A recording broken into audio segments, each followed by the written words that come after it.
Hi, you're listening to Every Scar Tells a Story with Christina and Alejandra, the founders of Estes Beauty, the leading brand of luxury skincare for scars. When we started this brand, we were deeply moved by the stories people shared with us. Stories of vulnerability, resilience, healing, and strength. These stories changed us, and we know they have the power to help others too.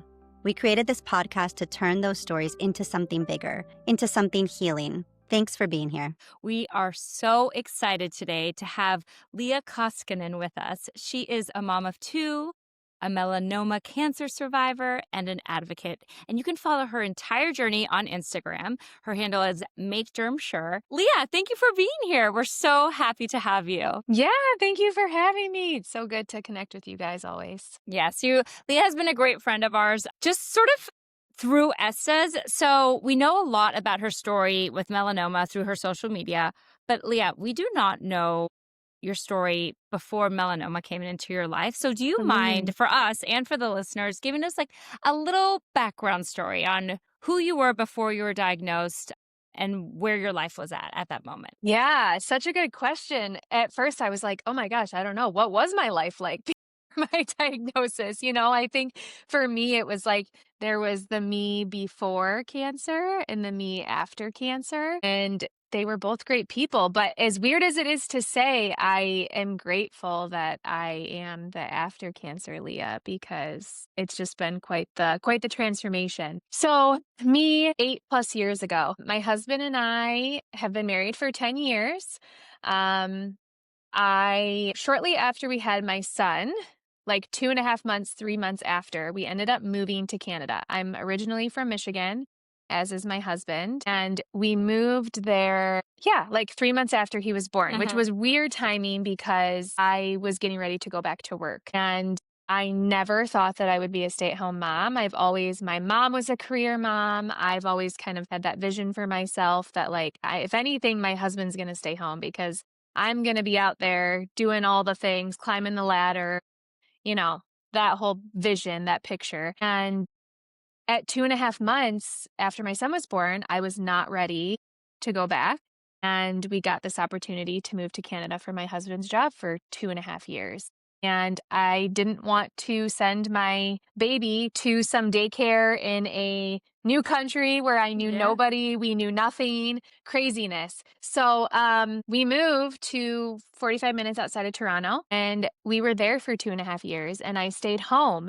And it was one of the most challenging things, like navigating being a new stay-at-home mom. It was one of the most challenging ththings that I have navigated. Huge life change. Very thankful, would have zero regrets. Yeah, they say, and I agree that being a mom is the hardest job. So Yeah. to, go full force into that with a new baby in a new country, that's a lot. You are in Canada, getting to know this new lifestyle of yours. At what point did you decide to get a skin check? Yeah. So we were only 4.5 hours from our home in Michigan. And being that it was a temporary assignment, we kept our house knowing that we were going to be coming back. So between weddings, graduation parties, baby showers, all the things, it felt like we were back quite a bit. And it was easier to keep all of our doctors in Michigan versus trying to navigate the Canadian healthcare system. So we were back, and I tried to always make my appointments like all within the same week so that I wasn't having to come home just for a whatever appointment. And so when I was making all these appointments, my mom said, hey, you're a mom now. You really should get a skin check. You can go to the dermatologist that I go to. They're just going to look at your skin. It's no big deal, but you're fair, you have moles, just schedule it. So I did, and it was my first ever one. I went in, I had a spot over my bra strap that popped up like a month before that appointment. And knowing nothing about skin cancer, noticed it. It got dark really quick, and then it kind of turned black. But it looked almost more like a skin tag than a mole. So, and honestly, the only reason I think it flagged for me was because it was over my bra strap. So it kind of rubbed, it would bleed once in a while because it would kind of snag. And so at that appointment, dermatologist said, I'm going to biopsy it. but I'm really not worried. So I left that appointment and I did not worry, not knowing any better. And then she called a week later and said, "Yeah, it's melanoma. We're actually concerned how deep it is, and we need to transfer your case over to University of Michigan immediately." Oh my gosh. So when you got that phone call, what were the feelings? Because and I would love to know the timeline. Like, how old is your child at this point? You're still in Canada, I assume. Yeah. Yeah. So we were in Canada when the call came in. It was a Friday afternoon. My son was like a little over 1, and she called and said that. And I probably blacked out. I couldn't tell you. I remember being like, okay, I heard you tell me that I have melanoma, but like, I don't even know what else to do from here. So I'm going to hang up and I'm going to call you back when I can actually use my brain and think of questions because I know that I'm going to have them. So then I called my husband and was bawling my eyes out and had him come home from work. Thankfully, my son was napping at the time, so I at least could just like sit there and like cry and do my thing until I could collect myself. And then I remember calling my sister-in-law because my sister-in-law's mom actually passed away from melanoma. So I remember calling her and just being like, "Oh my gosh, like you're the only one that knows about this. Like, oh my gosh, oh my gosh." Yeah. So that was the So initial shock. I want to pause for a minute and just give a shout out to moms. I know we're talking about Yeah. how challenging it is to be a mom and what a life shift it is, but also like your mom, they have a spidey sense. My kid's really into Spider-Man right now. So but there's like, it's a magic of moms. It's amazing. So just shout out to all the moms, especially yours right now. Yeah. And can I ask how old you were? Because I always think of melanoma as something that happens to older people, and you look pretty young. So if it's Yeah. okay. Yeah, it was 2 weeks before my 25th birthday. So very young. young. Yeah. That is Very a young difficult call to get at that age with a Yes. 1-year-old. and hard to believe. And you'd been married, what, like 3 years? Yeah, 2.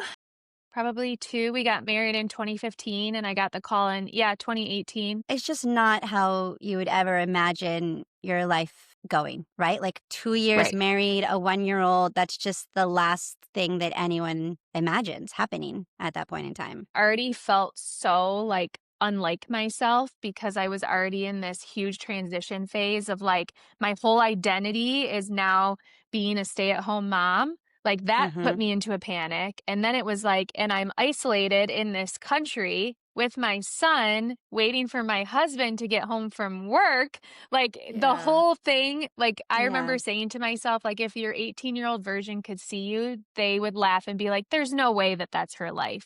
And again, it was great. Like I'm not saying that and like, oh, poor me, I had to be a stay-at-home mom thing. It's not that at all. It's just, I think everybody has a vision when they're younger of what age they're going to get married, when they're going to have kids, how many kids they're going to have, all these things, right? And when it actually real life happens and, you realize how little control you have, it's like that shit moment. Yeah, I Yeah. think that's such a good point because with so many, basically every scar story that we hear, it's real life happening. And you have this vision, you have this life that you think you're on, and you're like on the treadmill going, going, going. And something happens in life that just kind of jostles you and brings you back to reality. So this was the moment that really jostled you. What? My heart is hurting for you alone in another country. Your husband's not even home. Like, do you even remember your first fear that came through when they said, we're worried about how deep it is? Like, Yeah. I remember, I'm pretty sure I went to worst case scenario. I remember thinking, my gosh, I have cancer. What if I die? What if I die? Like, oh my God, this is not something, you're not thinking of that stuff in your 20s, your 30s, even your 40s. You don't think you shouldn't be having to ask those questions until you're old. You're right. Yeah. So yeah, and I really stayed off of Google. I am a firm believer in until you get to a certain place in your journey and you're willing to see a best case scenario situation, like mentally you can handle that, stay off of Google. So I think that in that moment, like in that, because, they called on Friday. U of M didn't call until Monday or Tuesday. So that was the longest weekend of my life, which ended up being really quick. I was in U of M for my first appointment like a week and a half later. So it all ended up happening very quickly. But still finding out on a Friday afternoon and then having to go the whole weekend and not having any idea. So I think it was hard because I didn't Google, which I think was good, but the unknowns of how serious is this? Like, what does this even mean? And I think sometimes the what ifs and the unknowns really, really can be detrimental to your mental health, because when you go down the what if train, I mean, it's endless. Yeah. Did you, talking to your sister-in-law, did that help at all sort of calm some of those what ifs, or you? I don't think so. And it's nothing against her. I think she was in the same shit state. And we were both just like, oh my gosh, what does this even mean? Mm-hmm. Because they knew think- no information at that point other than And that they it's didn't melanoma. leave you with anything. Right. Right. Yeah. The fact that you had this sort of two country situation where all your doctors were in the US, you're living in Canada. How did you even manage that? Like you said, the next week you're already back did you bring the baby? Did your husband go with you? Like the logistics of this in my mind are just like, how? It was insane. And I look back on that time and I literally think, how did we do that? How did we not lose our absolute minds? Thankfully, my husband's work was very understanding. So they gave him a lot of flexibility, and he was able to work from home or work from the hospital or work on the road a lot. My parents live close to us in Michigan, so they thankfully were both retired by this point. So they helped a ton with my son, as did my brother and sister-in-law. Luckily, we have a lot of family that are close proximity-wise. So that helped. But I have never gone to an appointment at U of M without my husband, ever. I don't ever intend to go without him. Maybe when I get to like my 10-year mark, that'll be like a goal. But yeah. It doesn't even have to be, honestly. I actually think having someone there is so important at any appointment, just because it's another set of ears. It's someone to provide support. It's an advocate. I don't think you need to make it a goal to go on your own. Yeah, no, that's very true. And I think it's different, right? Like, it's not like he comes with me to like my OB appointments or my family doctor appointments or stuff. But it's like when it's a cancer diagnosis and you're being told information that you're not retaining because you're still just so shocked, or you're blacked out, or it's like, am I actually hearing what he said? It's so good to have somebody else. But then also logistically, U of M is huge. All of the hallways look the same. There's multiple ups and downs that you have to take to get over this spot to do this thing. And so the anxiety of even just trying to figure out where the heck I'm going, on top of the anxiety of all the appointments and the results and blah, blah, blah, like it's just too much. That's such a good point. I think I forget, as someone who has spent too much time in a hospital, I forget that just stepping inside of a hospital instantly floods people with so much anxiety. I used to be that person. Like, I couldn't even say the word hospital without like feeling anxious. Yeah. So to have also someone there for that sort of support is. So you went back a week after the call. That's a very quick turnaround. I'm happy to hear that, because we've heard some stories where it takes longer. What happened when you went to that first appointment? We know your husband was there. Yeah. What happened? Was it a conversation, or did you sort of make an action plan, or did they do surgery? Did you get a What happened? diagnosis? Yeah. What happened? I did not get a diagnosis at that first appointment, but U of M is phenomenal. I have had nothing but an amazing experience with them. So I got in a week later and I had all of my appointments, which was a crazy, crazy long day, but it was amazing that they could just do everything. So I had to have like a biopsy of my nodes underneath my armpit, and then one up here because the cancer, if it had moved from this initial spot over my bra strap, it's either going to go up or it's going to go down into the lymph nodes. So I had a bunch of different biopsies done. I had them examine me. We went through a bajillion questions. To add an extra layer of this, we had started trying for another baby at the beginning of the year. This first appointment was in May, and I thought I might have been pregnant at that appointment. So then we had to kind of put everything on hold to do a pregnancy test, because if I was pregnant, that would have really changed everything. Melanoma is one of the few cancers that can get to the fetus. So it is actually, yeah. Oh my gosh, I had no idea. It was a blessing in disguise that I was not. Yeah. Well, that just gave me the chills. I had no idea. Me Wow. neither. Me neither. That's scary. wild. That is a blessing. I couldn't even imagine. No dumb We've questions. had a few calls now with melanoma survivors, and they talk about biopsies of the nodes. And in my mind, the lymph nodes are pretty deep. Is it a skin biopsy, or are they going pretty deep on that biopsy? They're going deep. So when and you go that's to just like an in and out. Yeah, go ahead. right. So when you go to like a dermatologist and get a biopsy of a mole, that's Mhm. taking the mole. So that's more of a skin level where they will just like burn the mole. They will kind of Yeah. scrape it off depending on the size. Sometimes you need stitches. Sometimes it's just like a little, depends on Mhm. how deep it is. But when you do like a lymph node biopsy, they're going in there. Is that more like a surgery? Kind of, yeah. And here's the thing is like that first appointment, I can give you very high knowledge. I don't remember much of it. Yeah. I mean, I think Mhm. you like really kind of black out and you're just going through the motions and I personally was like, let's get it out now. Like, can I Mhm. have this surgery today? Because I will if I can. I got the call the end of April. The end of May, I was already having surgery. And Great. it had gotten to my sentinel node underneath my armpit. And that mole had only popped up a month before it was taken off. So My thank goodness. gosh, the timing is what it was because that bee was moving. She was moving quick. Oh my gosh. All of this it's literally like in the nick of Yeah. time, in the nick of time, in the nick of time. So when they got the biopsies, I assume, so they told you that it got into the sentinel node. What was the action plan then? They didn't know for sure that the cancer was in the node until surgery. And they did maybe biopsy is not the right word. It's like a test that you do and it sees where the flow of your blood goes. It was either being that my spot was over my bra strap, the cancer either would have gone up to my lymph nodes in my neck or it would have gone to my lymph nodes in my armpit. Like that was the next logical place.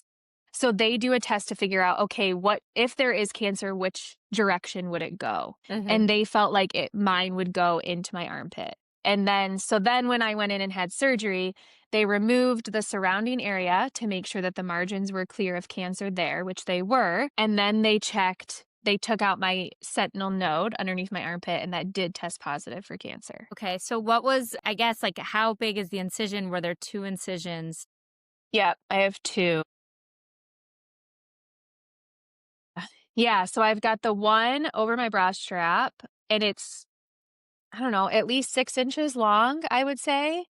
How big was that little mole? A teeny, teeny, tiny skin tag sized mole. Here's the thing, regardless if it's melanoma or not, I think a good PSA for just people in general is when you have to have a mole removed and it's skin cancer, whether it's basal cell, squamous cell, or melanoma, they have to make sure that the margins are clear. So even if the mole is the teeniest, tiniest little thing you've ever seen and it comes back as cancer of some sort, they are going to leave you with a giant scar because they have to make sure that they get it all. So please wear sunscreen and UPF clothing. Brought to you by Make Derm Sure. So, yeah. And that is not to disregard what you just said. Please, No, everyone, do no. wear sunscreen. But Leah, did you know this going into surgery? Did they tell you that I don't remember. I remember them saying you're going to have a fairly big scar, but it just depends on what happens when we get in there. And then I have a smaller one underneath my armpit. from the lymph nodes? Yes. Were you awake? Is this like anesthesia, outpatient? How is Yes. this? Okay, you were Yeah, under it was anesthesia. Okay. anesthesia. It was outpatient. Leah, how did you think about the scar at all before the surgery, or were you just like, get it out, I don't care what happens? Yeah, that's a good question. For them, ultimately, it was just like, just get it out. I will deal with the scar and the whatever after. Mm-hmm. But my dad actually had stepped up because my parents also came with me and my husband to the very first appointment because, like I said, it was a full, long day of all the Mhm. things. And more people is always better than less. It takes a Yes. village. I love your family. I just have Agree. to say, Yeah. I love your Mhm. family. Yeah, thank you. Me too. So my dad had actually asked when the surgeon came in to do her, hi, I'm going to do your surgery type of deal about a plastic surgeon getting involved. And I was so thankful that he did, because that's not something that was on my radar, right? I'm just sitting here thinking, just get it out. Um, and, I actually would like to follow up on this, because her response was basically like, well, you can go talk to somebody about that, but we're here to focus on getting the cancer out. And I'm going to do the best that I can. Like, I'm not intending to, cut up your daughter more than necessary, but I'm going to do what I can, type of deal. And of course, that's all what we want, right? Is to get the cancer out. Obviously, that's the most important part. But I wish that there would have been some sort of conversation. My scar does not look horrible. My scar does not look great. And it could look better, for sure. Mhm. I Mhm. don't I don't know what that process looks like, right? Like, I just recently learned about getting a second opinion, and that it's not that difficult, and that you can easily do that if you don't feel comfortable with the doctor. So I think there's a lot of things in the medical system in general that you just don't know what you don't know until you've been through it. And I think knowing how a plastic surgeon can work into a surgery, I feel like she also made a comment about that might slow down when we can get the cancer out, or something along those lines, which at that point I'm like, well, then forget it, because I'm not waiting Right. any longer to get it out and let it grow. Yeah. I think I have to step in with my PSA now, because when I had my surgery, my mom did the same thing and asked if a plastic surgeon could get involved. And I don't know if this is for every surgery, but what they did for me, essentially, the heart surgeon, of course, performed the entire surgery. And all the plastic surgeon did was like sew me up, so that Oh, when interesting. when I guess my chest was closed up, he did the stitches. And I have a bunch of scars from that surgery, and he only did the one on my chest. And you can certainly tell the difference in the ones that were done by other doctors. I don't even think the heart surgeon did the ones on my legs versus the plastic surgeon. So I will put that out there, if anyone listening, to ask for a plastic surgeon just to sew up. Obviously, they wouldn't do the surgery and they wouldn't do the incision, but they would finish the process. You are right that the scheduling sometimes the plastic surgeon has to be available on the same day at the same hour as the surgeon that is performing the actual procedure.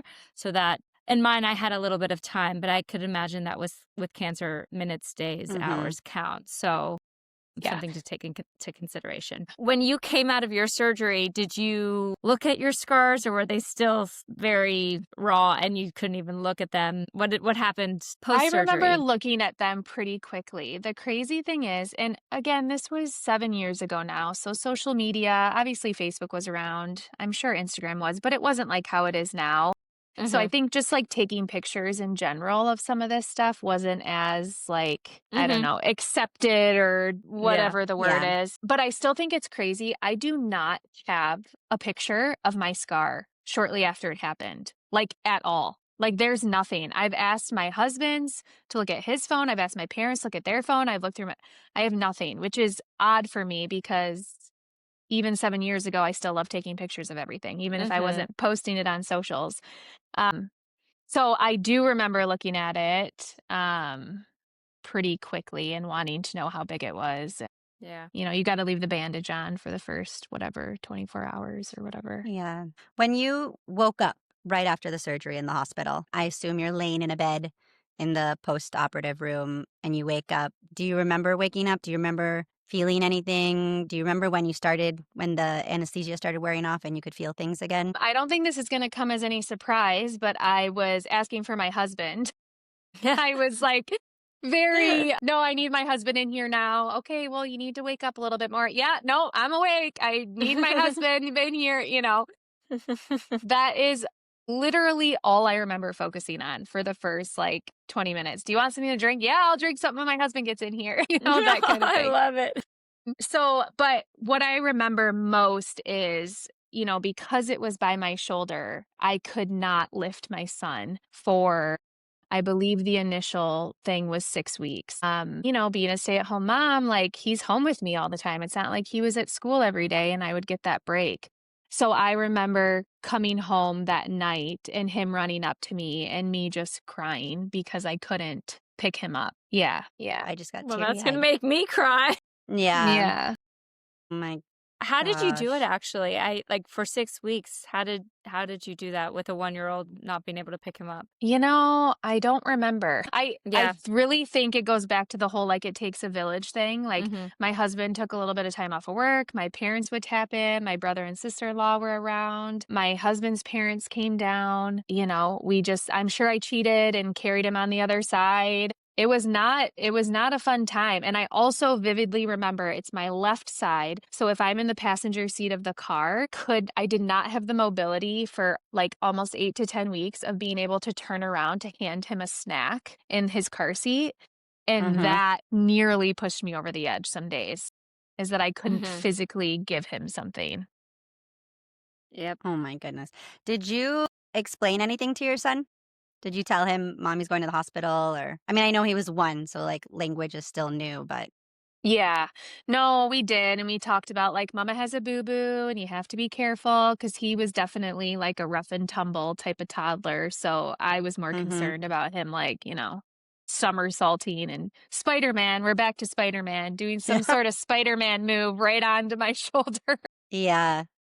Do you remember how long it was like sensitive or painful, that area? I mean, months at the least. There's a stitch on one end that is, like, embedded in there, and it will, like, get itchy, or sometimes it will feel really hard and it's, like, sensitive, and I still feel like I'm a bit numb in this whole area, and they have offered to take it out, but then I have to not lift anybody for Right. another whatever, and I'm just like, "Well, forget that." So, I Mm-hmm. mean, the initial sensitivity I still feel like was months. Mhm. And did you show your son the scar or the wound at any point?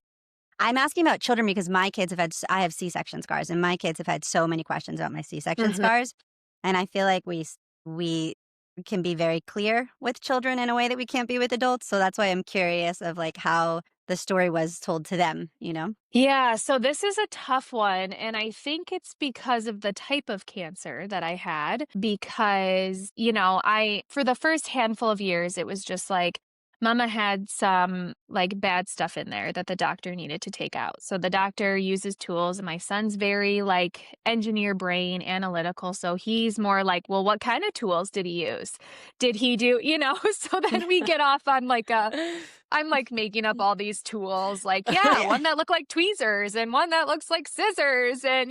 So for the first handful of years, it was just kinda, like, more of a goofy conversation, but when as he's gotten older and understands more and asks more questions, and since I've gotten into advocacy so much, I've worked with a child life specialist on how to have age-appropriate conversations because with melanoma, we know that it's directly caused by the sun, and we're an outdoorsy family, we're an active family, and I have always been worried that he's going to associate mom got cancer and mom was sick because of the sun, so I'm not going to go in the sun. And I was really worried about that happening. She has literally coached me like every spring because, when I'm wearing a tank top or bathing suit, that's when you can see my scar. And so the last couple of years, he started to ask again, right? In the spring, what's your scar? Why do you have a scar there? And a really cool, simple analogy for just cancer in general that I've loved is that my husband is meticulous with our lawn, and my son knows this. And they talk about the other houses in the sub that have dandelions and how crazy that is that there's dandelions in the yard. And so we've used the analogy of like cancer is like a dandelion in the grass. So how dad goes and he picks out the dandelions and he gets rid of the weeds. Cancer is like a weed in mom's body. So the doctor goes in, the doctor takes out the weeds so that the weed doesn't spread into the whole grass. And, the doctor makes mom better. So that analogy has been great. We've also used like a Lego analogy around the different shapes of Lego blocks and how they fit together. And if a Lego block doesn't fit together, then, that kind of represents cancer. And that Lego block's not going to work. So we're going to take that one out. Um, That's beautiful. Those are beautiful analogies. I really love that. I think that's helpful for anyone listening that has children and it could be going through a yeah. similar journey. I wanted to ask this because you got a stage diagnosis after your surgery. hmm What stage were you? And did that mean that after surgery, did you have to do anything? in terms of treatment? Oh, I was stage 3 because it had gotten to my sentinel node. I was given the option to do either have all of my lymph nodes underneath my armpit removed because I only had the one removed, or to do immunotherapy. And this is another reason why I love U of M so much because they laid out all the options for me. They told me the pros and cons of each, and then they let me make the decision. I've heard that a lot of other hospitals, it's just more of like you're going to do immunotherapy. And as you, as the patient, not knowing any better, okay, if the doctor's telling me that that's what I need to do, well, then that's what I'm going to do, right? Because you're the expert, not me. So, anyways, laid out all the options. What U of M and us felt unanimously was that the pros didn't necessarily outweigh the cons for removing all the lymph nodes underneath or immunotherapy. So I opted not to do either. Oh, wow. You had the option and you were able to make your own Yeah. decision. Yes. Did you consult anyone else, or was this just your family, your husband, and you? Yeah, I really didn't feel that I needed a second opinion because I felt like U of M was really doing their due diligence on like, we're giving you all the options type of thing. And also a huge part of that was they got the cancer out so quickly. So they felt fairly confident that like it's not something that had been lingering for, Yeah. much longer. Like I go back to this so many times. What would have happened if that mole popped up a month after my initial skin check? And I didn't go and get it checked out until who knows how long. I might have potentially waited until my skin check the following year, not knowing any better, right? Who knows? Wow. So you didn't have to do radiation or anything? No, I chose not to. Surgery and then home I'm to heavily heal and recover. monitored. I do CT scans, Great. ultrasounds, MRIs very frequently. I have just now graduated to doing those once a year because I'm so far out. But Mhm. those were all done at the beginning for years, like every 3 months, every 4 months, then every 6 months. So getting CT scans every 3 months, I mean, that impacts your life, having to be monitored that closely. It's a weird thing. It really sucks to have to go to the doctor that much because there's obviously the like scan anxiety every time you go and the what ifs, and then you're having to drink this nasty drink and it makes your stomach upset. So then you're in the bathroom. Like it's this whole rodeo that is not fun and it's taxing, mentally, physically exhausting. But it feels good to be monitored that heavily because you know that if something's gonna pop up, because the first 2 years after a melanoma diagnosis, the chances of it recurring is like 80%. It's very, Wow. very high. And then once you get to the 5-year mark, that goes down to below 50. Yeah. So it honestly felt good to be monitored that much. Yeah. Yeah, I bet there's a sense of security knowing that you're going to be looked at. And if anything were to pop up, they'd catch it quickly. And I Mhm. had it like on a rotation where like my skin check would be 1 month and then like a month or 2 later would be my CT. Like I was pretty A much month going didn't to go the by. doctor, right, which was insane for a lot of reasons, but looking back, I wouldn't have done it any other way. Yeah. Yeah, no, Okay, that's so incredible. I do want to get back to the scars a little bit because you looked at them right away. I want to know how you felt right when you looked at them, or if you had feelings. Probably like I wanted to throw up, like I didn't feel good about them for sure, especially, I mean, I'm thankful they weren't on my face, but I am going to be vain for a second. I didn't want to have a big old scar right here when I'm, wearing my summer dresses and my tank tops and bathing suits. If you're listening to this podcast, you may have a scar of your own or know somebody struggling with theirs. At Estes Beauty, we believe that every scar tells a story and that your healing deserves the very best care. That's why we created the first luxury skincare brand designed specifically for scars. Our 3-step ritual, the morning massage cleanser, daily dose serum, and sleep salve overnight mask brightens, softens, and soothes scars while turning recovery into an act of self-care. Your scars don't have to look or feel uncomfortable anymore. Try our products at estesbeauty.com. That's ESTAS beauty.com. As we like to say, real healing leads to real results. One of my best friend's wedding was a handful of months after my surgery. So the scar was still really red. It was still really raw, had zero comfort with it. And I had a one strap dress, and of course, the one strap covered the opposite shoulder. And I remember having a meltdown in the dress store when I went to try it on because at that point, I wasn't comfortable. I didn't want to talk about it. I didn't want people asking me about it. And when it's right Mhm. here, Yeah. everybody's going to ask about it. So I remember having the makeup artist try and put so much makeup on it, which thankfully did a good job. I feel like that could have made it worse Mhm. if she. She was able to cover it in a way that you felt good. Did Yeah, people it was ask you about okay. it? Yes, I do remember people asking me about it. And I just gave a very, like, ask me about it now and I will chat your ear Well, off for. Mhm. that's why I asked, because I know that the first time you and I talked, you said one of the most important things that you've ever said to me was that you like when people ask you about your scar because Mhm. it gives you a chance to advocate for melanoma awareness Yeah, and to teach someone and help someone and potentially save someone's life. But yeah, it's interesting, that directly after your surgery, when someone asked you about it, it was like you would shut down, which is totally normal. We all yeah, did that. yeah, Mhm. yeah. And I always knew after my diagnosis that at some point in my journey I was going to do advocacy. But throughout the first 5 years of my diagnosis, there was a lot of ups and downs. And there was a lot of like I had a lung infection one time that ended up just being a lung infection. But on the x-ray, it was like, well, it's either an infection or your cancer's in your lungs. And so there was so many things like that came up. And then, with melanoma being able to get to the fetus, we had to hold off on having another baby. And my whole pregnancy was completely stressful once we finally did get pregnant because it was a constant worry that something was going to pop up on me or that the cancer would get to her,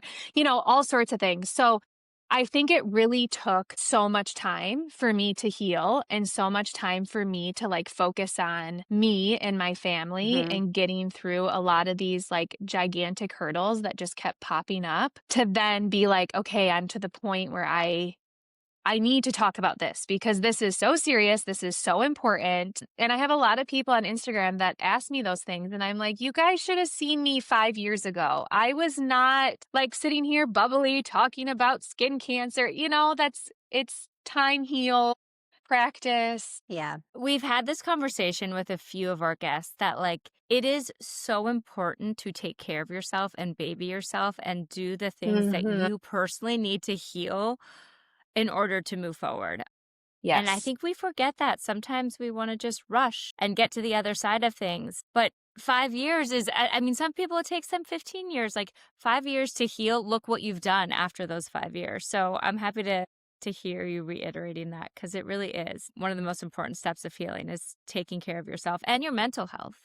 Hmm. How did you take care of your mental health throughout this time? Because you're going through a lot. It's a lot. Yeah. It was a day by day. I got this tattoo in college. It's a Bible verse, Matthew 6:34, and it essentially means focus on today, don't worry about tomorrow. God will take care of tomorrow. And I had no idea when I was in college how wonderful and important that this reminder, and it's on my finger so I can see it every day, how important that reminder was going to be for me. Taking it day by day. I love reading and being able to zone out from everything and focus on somebody else's crazy life in a book is like my favorite thing to do. Like my mind is constantly go, go, go. And it's hard to shut it off. It's hard not to stress about all the things and think about all the things and all the what ifs. And so a book is just a really good way for me to be able to like shut all that down, focus on this crazy rich girl's life whose husband cheated on her and all these crazy things, The you know? Mhm. Yes, Mhm. yes, yeah. Yeah.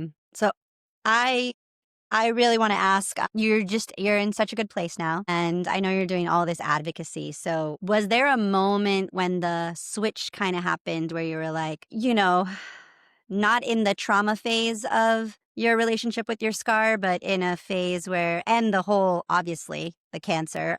Mhm. And was there like a trigger or a moment, or kind of how did you fall into this advocacy? And then tell us a little bit about what you're doing now, because it's such a beautiful journey and like narrative arc for your whole experience. Yeah. So my daughter, we had her at the 3.5 year mark of my cancer diagnosis. We were told to wait 5 years. You get what I'm saying. You Um, didn't wait.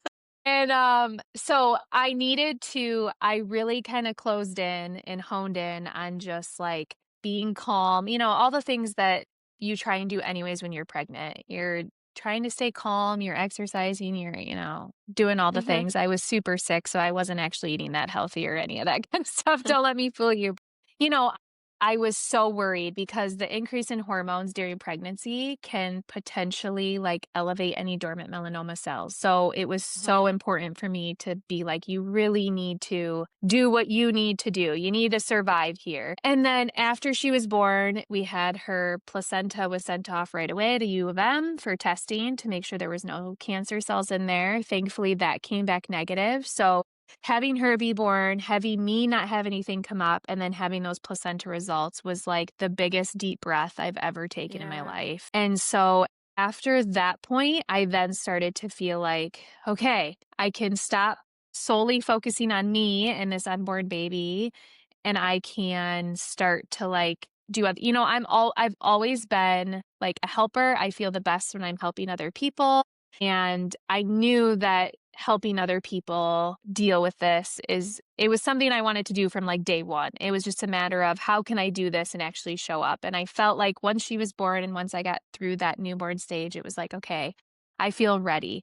So, and I had been doing some things through U of M. I'm a patient advisor and patient advocate there, and I've been doing that for a few years. Like, I was trained when I was pregnant with my daughter. So it's not like I wasn't doing anything. It was just more like a casual behind the scenes kind of thing. And then, when I hit my 5 year mark, which was in May, which is also my birthday month, obviously Mother's Day is in May. It's Melanoma Awareness Month. All the things in my life are all in May. That just felt like the right time to be like, you know what? I'm going to create an Instagram page and I'm going to get myself out there that way. And originally the page started with I wanted to reach other people who was young, who was diagnosed with melanoma, and who needed support. Because when I was diagnosed, I truly felt like I was the only human being on the planet that was diagnosed with cancer at a young age with having a young child, which sounds so silly to say now. Obviously, there's unfortunately a lot of them out there, but I really felt so alone. And I hated that so much for me. And so I originally created my Instagram so that I could reach other people. And then did that and still doing that. And then that has just kind of like evolved into so many amazing things that I didn't even know were out there. I mean, I am doing like sunscreen testing for new sunscreen companies. Love that. Same thing with UPF clothing. I am doing some projects at my son's school and creating a pavilion for their playground because if you look around at schools and parks in the area, so many of them have zero sunshade options. Mhm. Um, this summer there was a fire department that I really connected with, and they were given free skin checks through a local dermatologist. And then I came in and talked in their morning meetings every day 1 week. And we had Melanoma Research Alliance donate sunscreen, and there's now sunscreen in all of the fire trucks so that all the firefighters can Yes. protect themselves. Like it has just been, this is why I love social media because I didn't have any of those specific visions, right? When I knew I wanted to do Mhm. advocacy, it was just like, I just want to help people and I just want to reach as many people as I can. And so I'm just going to throw myself out there and see where it goes. And it has just been incredible. And that has been a huge part of my healing as well. It's not like when I started my page, I was like all like rainbows and sunshine and just ready to, cancer was like, oh, whatever. I think no matter what, you're always going to have struggles. And being able to help other people and talk about it without crying and be able to share my story and be able to have dialogue, like it all is so healing. Yeah, I have to say, Leah, you have the best energy. And if anyone was going through this, or I know if I were going through this and I got a diagnosis, to see someone like you that has been through the same thing and has been incredibly open about your story. You've said, like, it took me a while to get here, but the way you are Mm-hmm. now, it's such an inspiration. and such a role model for someone to see what can be done and what you can do and how you can take something so difficult and turn it into something so giving, I think is just amazing. And I have to reiterate the fact that you use your scar to advocate for melanoma awareness is one of the coolest things I've ever heard. Like, you will show your scar to someone so that you can help them. Not just tell your story, but really actually help them is amazing. So thank you for that, truly. I have loved hearing your story. I know that everyone listening has loved hearing your story. One of the things that we love to ask as we're sort of wrapping up is for anyone that's going through something similar or know someone that's going through something similar, do you have any advice that you can give? Anything, whether it's a piece of advice or a practice that you did? I know you love reading, so maybe a favorite book, something that got you through this that someone could do or use or try out or suggest to a friend. Yeah. So 2 things I remember doing through the heat of everything was this book. It's called Tiny Habits. This was a really good way for me to find something positive, find something energetic, something healthy, like something good in my day. And the tiny habit is the whole concept is like you just do one little thing over and over again. And then that propels into one other little healthy habit that you do over and over again. And then it's a ripple effect from there. And reading that book and putting that into practice really helped keep me out of like a depression, right? I mean, it's just too much. And then one thing that I do before any sort of scan or doctor's appointment is I use Headspace, the Headspace app. It's a meditation app. And I have gotten so good at it, you guys, that my blood pressure is always so low when they check it. One of the nurses one time said to me, Leah, are you breathing? I was like, I'm just over here. Yep, I'm good. I'm just over here doing my Headspace. But Incredible. seriously, those 2 things helped tremendously. Well, I have not read Tiny Habits, and I'm going to read Tiny Habits. I'm going to order it right after this call. But Headspace, I will say, I've spoken to so many friends and family that their blood pressure goes up just for regular doctor's appointments, and they can't. And then they're like, but I don't have high blood pressure. I'm going to start recommending Headspace to everyone. I do have to ask one more question because it's you. And you are the expert. We all need to be using SPF every single day. What is your favorite SPF that you use, and what do you recommend? So really quick, because I always got to throw in a little bit of education. Anytime you have sunscreen, it should be SPF 30, water resistant, and broad spectrum. Those are the 3 requirements. As long as you are doing those 3 things, I don't care if it's chemical, I don't care if it's mineral, I just want you to be wearing sunscreen. But I do have a brand that I really like. It's called Daily Shade. It was created by a mom of 4 babies, and she is a PA, and she created this sunscreen. It's mineral, and it's tinted, because mineral sunscreen, you get this really bad white cast. And the tinted part, it's the zinc oxide that's tinted. So it's not going to give you a white cast, but it's not tinted like your makeup would. It has really clean ingredients. It rubs on smooth. It doesn't make you shiny. It doesn't make you white. It's just a really, really phenomenal project. I love it. Okay, one last question. Last one. If you're using Estes, when do you incorporate your sunscreen? I do both of my Estes Scar product and my sunscreen first thing in the morning. Like after I wash my face, I put on my face stuff. My sunscreen is the last step in my skincare routine. And then same thing with my scar cream. Wonderful conversation. You just have your a ray of sunshine. We're so happy. And thank you for sharing your story. I think it's going to help so many you're people. amazing. Thank you both. Thank you for listening. If today's story moved you, hit subscribe and share it with someone who needs to hear it. We'll be back next time. Until then, don't hide, heal.